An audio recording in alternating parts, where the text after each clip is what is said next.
में 33 जिलों की खबरों में फिलहाल इतना ही। एक बार फिर से हम आपको जयपुर लिए चलते हैं, जहां पर सामूहिक रूप से हनुमान चालीसा पाठ का आयोजन किया गया है। जौहरी बाजार की मुख्य सड़क पर यह आयोजन हो रहा है, जिसमें काफी तादाद में लोग शिरकत कर रहे हैं। हमारे सहयोगी लवली वधवा वहां पर मौजूद हैं। हनुमान चालीसा का पाठ करके अपने नाम किया है। कैमरा पर्सन दिलीप केची के साथ लवली वधवा, जयपुर, राजस्थान।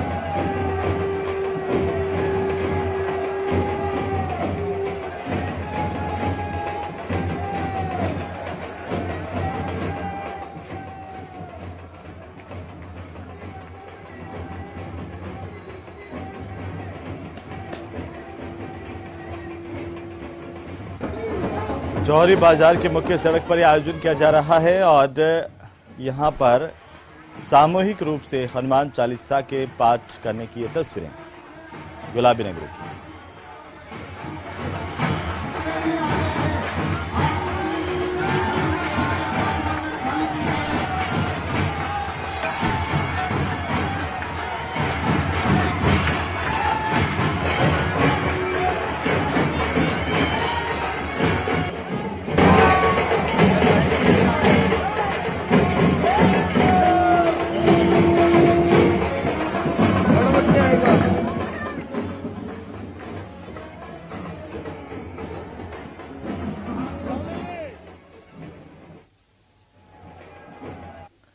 तो चलिए आगे बढ़ेंगे। प्रदेश में पिछले कुछ समय से मौसम का मिजाज बिगड़ा हुआ है। तेज अंधड़ रेलों की गति पर तो असर डालता ही है, साथ ही डबल डेकर और डबल कंटेनर जैसे रेलों में हादसों की भी आशंका पैदा करता है।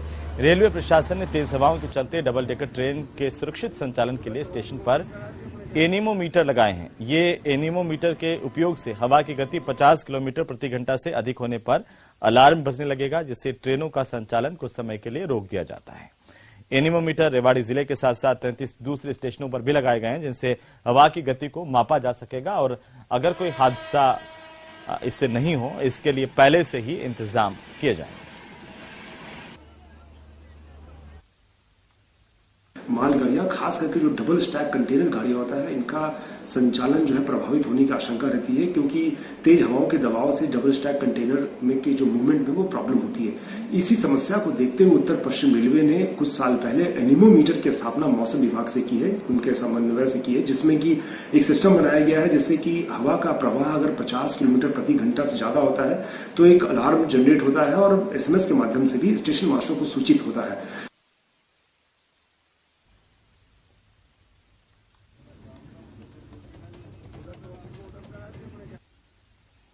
तो चलिए आगे बढ़ेंगे और अब बात करेंगे राजस्थान पुलिस की महामुहिम की बढ़ती सड़क दुर्घटनाओं और उनसे होने वाली मौतों को कम करने के लिए प्रदेश भर में पुलिस की ओर से हेलमेट अभियान चलाया गया। और आपकी टीवी स्क्रीन पर अलग अलग जगहों की तस्वीरें हैं, जहां पर हेलमेट को लेकर के पुलिस के अभियान की ये तस्वीरें और भीलवाड़ा, धौलपुर, अलवर और डूंगरपुर की तस्वीरें हैं। इसी के साथ ही प्रदेश के तमाम इलाकों में इस तरह का अभियान चला है, जहां सड़कों और चौराहों पर खड़े होकर पुलिस ने बाइक और स्कूटी सवारों को, दोपहिया वाहन चालकों को रुकवाया, जिनके सर पर हेलमेट नहीं था और हेलमेट नहीं पहनने पर चालान भी काटे हैं।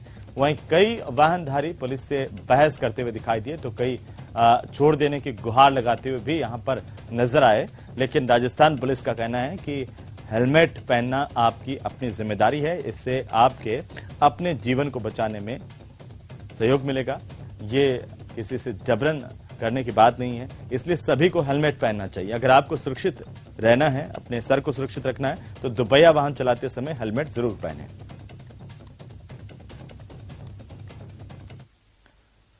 और अब बात साइकिल दिवस की। साइकिल दिवस पर हम आपको मिलवाते हैं एक ऐसे युवा से जिसे लोग साइकिल वाला छोरा कहते हैं, और इस साइकिल वाले छोरे का नाम है जेरी चौधरी। जेरी झुंझुनू के बुढ़ानिया के रहने वाले हैं।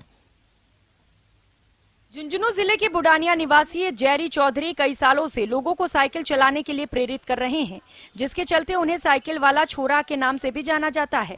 जेरी आमजन को फिट रखने और पर्यावरण बचाने का संदेश देने के लिए झुंझुनू से कन्याकुमारी तक साइकिल से सफर कर चुके हैं। वहीं दिल्ली से सिंगापुर तक का सफर भी जेरी ने साइकिल से ही पूरा कर लोगों को साइकिल से चलने की प्रेरणा दी है। जेरी के मुताबिक साइकिल चलाने के अनेक फायदे हैं। साइकिल चलाने वाला व्यक्ति पूरी तरह से फिट रहता है, पर्यावरण का बचाव होता है, बीमारी पर होने वाले पैसे बचते हैं। उन्होंने बताया कि अनेक देशों में साइकिल के लिए अलग से ट्रैक है, लेकिन भारत में साइकिल ट्रैक नहीं है, जिसका उन्हें अफसोस है। देश में अनेक लोग साइकिल चलाना चाहते हैं, लेकिन भारत में कहीं भी साइकिल ट्रैक नहीं है। राजमार्गों के बराबर अलग से साइकिल ट्रैक बनाने चाहिए, जिस पर केवल साइकिल चलाने की ही अनुमति हो। नीदरलैंड की राजधानी एम्स्टर्डम की तर्ज पर केंद्र और राज्य सरकारों को इस तरफ सोचना चाहिए। मेरी यात्राओं का मकसद रहा है साइकिल चलाओ पर्यावरण बचाओ। कहने का मतलब एक साइकिल एक ऐसा जरिया है जिसके माध्यम से आप बहुत सारी चीजें कर सकते हैं, बहुत सारी चीजों का आप ख्याल रख सकते हैं। जैसे मेनली मैं बात करूं तो अपनी सेहत का ख्याल रखा जा सकता है साइकिल के माध्यम से। जैसे कि आज हम अगर साइकिलिंग करते हैं तो पूरा शरीर फिट रहता है। राजस्थान अपनी कला और संस्कृति के लिए दुनिया भर में जाना जाता है। यहाँ के महलों किलों में मुख्य तौर पर फ्रेस्को पेंटिंग देखने को मिलती है।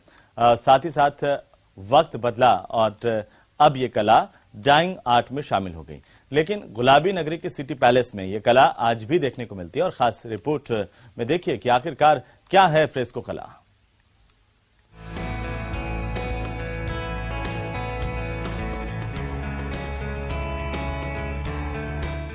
जयपुर के सिटी पैलेस में फ्रेस्को कला पर आधारित बने हुए 4 दरवाजे हैं। हर दरवाजा एक ऋतु को दर्शाता है और इस कला को देखकर अक्सर पर्यटक अचंभित रह जाते हैं, लेकिन ये कला अब विलुप्त होने की कगार में है। ऐसे में इसे संरक्षित करने के प्रयास जयपुर में किए जा रहे हैं। इसके लिए सिटी पैलेस में विशेषज्ञों द्वारा कलाकारों को फ्रेस्को पेंटिंग सिखाई जा रही है, जिसे सीखने के लिए कलाकार काफी रुचि भी दिखा रहे हैं। और ये जो पेंटिंग है, फ्रेस्को की जो टेक्निक है वो आजकल ख़त्म होती जा रही है। इसकी वजह से हम इसको सीखकर आगे बढ़ाएंगे और काफ़ी समय से मैं इसको सीख रही हूँ। जैसे फ्रेस्को जो है वो एलोरा, अजंता इनमें और जो पुराने महल है उनमें पाई जाती है, और इसको गीले प्लास्टर पर ही किया जाता है। और इसको सीखकर हम जो राजस्थान की ब्यूटी है, कल्चर है, उसको हम बचाएंगे, और इसीलिए हम इसको सीख रहे हैं। फ्रेस्को पेंटिंग को आला गीला पद्धति के नाम से भी जाना जाता है। फ्रेस्को पेंटिंग की 2 तकनीकें हैं, बूनो फ्रेस्को और सेको फ्रेस्को।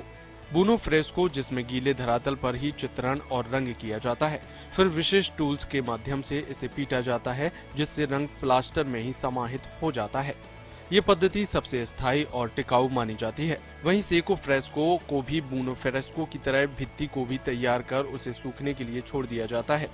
फिर चित्रकार उसमें कभी भी रंग भर सकता है। इसमें खनिज के साथ ही रासायनिक वनस्पति रंगों का इस्तेमाल किया जाता है। इन रंगों को पक्का करने के लिए इसमें गोंद भी मिलाया जाता है। ये तकनीक बूनो फ्रेस्को से कम स्थायी मानी जाती है।